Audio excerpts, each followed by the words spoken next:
department within the last week, and we have found that those are not new hours. Those are hours that were related to the work that had been done in the garage, ending in the pay period of January 31st. So there was no additional snow and ice cost incurred over the past week. What we have done internally is we've asked that the DPW curtail their snow and ice spending. We do wish to have a significant stockpile of materials. I think that that's a managerial decision that the Public Works Director and I make. The reason why we make that is we don't want to get caught short-handed. We want to buy materials when they're available at a reasonable price, and our history has been that sometimes these materials are not available, primarily salt, and when they are available, they're available at a premium cost. So we have done something different than maybe what other communities do, is we do wish to have our supplies significant entering the winter season. And if they're not used, then they certainly roll over and they don't go bad for the next year. But that's a managerial decision that we make. The board can criticize it all it wants, but we'd rather face that criticism than find out that we don't have enough material stockpiled. And that's the alternative. So I would ask you to consider approval of the deficit spending of that account. Again, the amount is $7,838.37. With respect to purchasing supplies, I would agree with you, especially under the circumstances and what's evolving, that it's probably a good investment. And I say that because a few years ago, we were paying a ton of money for salt as a result of when the fuel costs had gone way up. And most of the salt comes from South America. And that created a big spike in salt. And if we can get it now before, and we all know fuel prices are going up, we can see it over the past month and a half, and they're projecting increases that far exceed what we've seen in the past. Previously, yeah. So, you know, I think the idea of doing that, in spite of all, you know, our concerns about fiscal 2013, I think it's still a wise thing to do. It'll only be used when needed. The one question I have is, I think we probably have some limits to storage, don't we? We do. We do. It has to be stored internally. It has to be Of course, housed in a garage or covered. I think, Mr. Chairman, to kind of restate is, a few years ago, we couldn't get the material. So even at any cost, we couldn't get it because it just wasn't available. And the concern that we have is that it's not available. We certainly will be judicious in terms of going forward. I can say that a year ago, when we had almost a $900,000 deficit in the snow account because of the winter that we had, that we made a decision sometime in March that we weren't going to purchase any more materials because we couldn't afford to grow the deficit any bigger than it was. So what we need to do is just kind of be careful and monitor that going forward, not be overzealous in purchasing a lot of things, but make sure that the stock is adequate to hold us over in the event that there is going to be a severe event. And we all know that March and April can bring some pretty nasty weather. Sometimes your biggest storms of the year happen at that time of year. So, Mr. Prisco? Just want to make sure I understand the whole thing now. So we started out with $175,000, and what you're saying is the $7,800 and change is what we spent over that 175? it is. Okay. And so, if I understood you correctly, if we take the 175, we remove the 52 out of it for the October storm, what we've spent, including the $7,800 is about $130,000 roughly? I think that's accurate. Okay. And I don't remember any board member criticizing the purchase of materials, at least in my discussion. I can't remember that, so I apologize if we did. It does drive up costs, though. But in regards to what you want to do going forward, so what I think you're asking us is, you want additional money so you can cover the overage. Right. And then you need this additional money so you can go take advantage of purchasing the materials for future storms. Yeah. Do you have a budget, what you guys are planning on spending on these materials? Is it $50,000, $100,000, $300,000? Oh, gosh, no. Do you have an idea what you and your DPW director want to spend? The cost of materials to date, and it's gonna take me just a second to find it.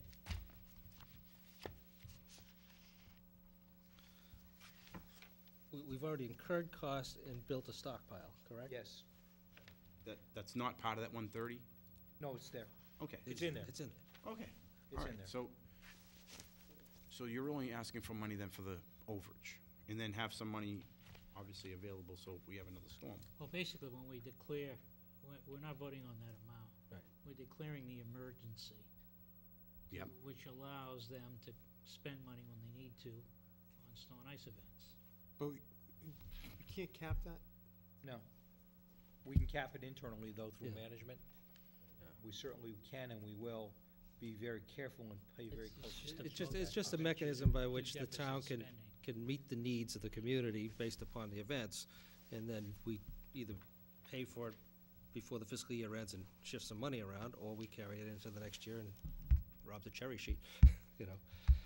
It just authorizes us to. You That should number's- also be Is- aware is- that the 175 number that we're talking about is always the low. budget amount. Yeah. It's not the cushion that we leave in the revenue plan. Right, which is another 250? 250. Is it 225 or 250. 250. Additional 250. Yes. Mr. Chair, if I may, maybe a silly question. The consequences right now, if this was not approved, would be exactly what? It sounds like we do have some materials to carry us through. If I, No, because, you know, No, what he's saying is we already purchased the materials. Out of that $130,000, we purchased a significant amount of material. right, so we have materials to get us through this season. We hope. We hope. You don't know, We hope. depending on if we get 24-inch snowstorms back to back, then we may not. I mean, Or I ice, don't you know. know, black ice and all the rest of it. Right, Black ice. Get and- out of yeah. with a huge storm. You just, Well- it's kind of hard. okay. But you asked what the then- consequences are. Yeah. We would make the deficit go away by paying it from other DPW accounts, and then curtail services elsewhere. in other words, without the emergency, we can only spend money that's available and only in those categories to which you're spending the money to resolve the issue. We'll curtail services in the spring, and we haven't addressed what we would do and how we would do that. Well, the additional $250,000 is where? It's held in reserve in the tax levy, so it's unspent tax levy So the going only forward. way that we could get that would be to call for a special town meeting to appropriate the money from that account Or transfer money supplement. from free cash. or transfer money from. I think, Jeff, just so you understand the process, Good and point. we've been avoiding it by paying our expenses in snow and ice in the current year. Right. In the past, what was done is you vote to allow the emergency spending, and then when the tax recap is submitted to DOR in November, right off the top is that deficit taken, which means that that money is not available for next year's budget. Right. In other words, the revenue plan, they subtract that amount from it, and then that's what's left. I don't mean to be critical here, but we have a credibility gap, and maybe, I don't know what the other towns are doing in Massachusetts, but when you read that communities that are used to getting tons and tons of snow and are only getting trickles are saving lots of money And so for aren't no we. overtime. Yeah. And so aren't we. We've spent over $900,000 in past years. It's just an Right. accounting of the thing is, we don't appropriate as much as other communities do. We appropriate a lower Right. amount.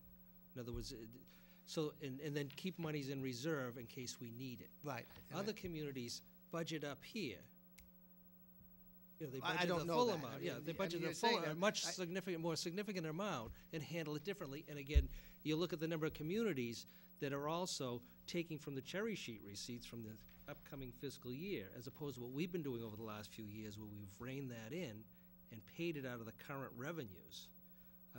So it's hard to compare and contrast. There's no doubt that, there hasn't been a lot of snow out there this year, but we don't budget at the same level that other communities do. And we handle the financing of it a little bit different, or the paying of it a little bit differently. and we're not robbing next year in order to do it. And that's where the communities are saving the money. This year, they're not gonna have to reach into the cherry sheet receipts in order to pay for it. And that's why they're saying, oh goody, we're gonna have a lot more money left over for next year's spending. Right, so we've set ourselves up for an emergency every year, pretty much. Pretty much every community, I mean, 351, costs all only- 300, all costs only keep going 351 up no cities and matter what. towns do. Right, costs keep going up no matter what. Every So at 351 cities and 159, towns. is that the number? We're gonna break that every year. Yes, Every that's 300 purposely. And that's fine. I think it's important. I bring it up because I think it's important for people to understand that, because when you know, anyone who reads anything will see that budgets are so low that no one's incurring an emergency environment. But we're doing it by design, and I think that's very important that the general public understands that. One of the reasons for doing it by design is that if you put, let's say you put $500,000 or $600,000 in the snow and ice line item budget, right? And you don't get to spend it all. Right. And you want to reduce it the next year, the DOR is not going to let you reduce it. That's one issue. And two is by not spending it, it gets rolled into next year's free cash. You don't even have access to the money. And you don't have until- that for almost 2 years, because it's not gonna get certified until the following June.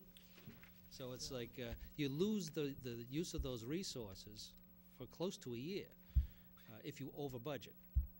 And that's why we always under budget, declare the emergency, and then it allows us the flexibility to balance our books, which we've been able to do over the last 5 or 6 years, without going into the next year's cherry sheets receipts, within the current budget.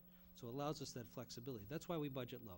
But every year, and I would venture to say, every community is going to declare a state, an emergency, because regardless of what they do, they don't budget to the maximum.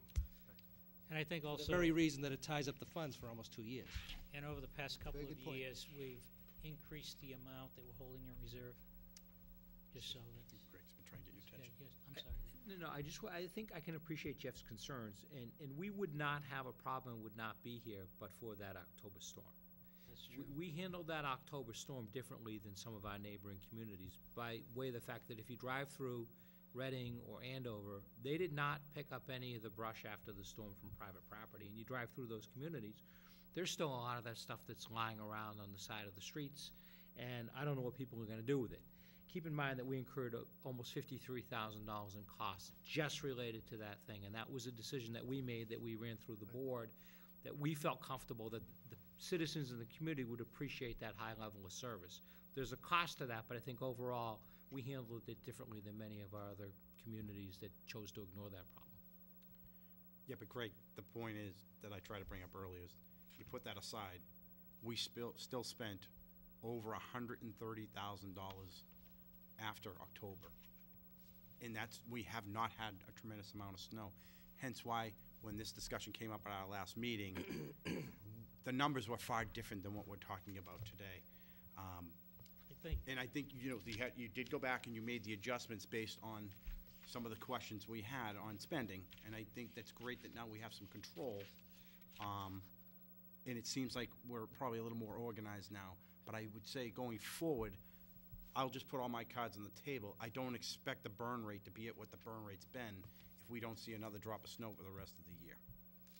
I think that you can't equate the spending directly to the inches of snow, I don't disagree. okay? Because you've got black ice, we've had years where you have continuous, snow constantly for 3 or 4 days, where you've got to have crews out doing things. I mean, they're not plowing heavy snow, but they're constantly treating the streets Yep. and things like that. So, you have to look at the number of incidents, not so much measure the inches of snow.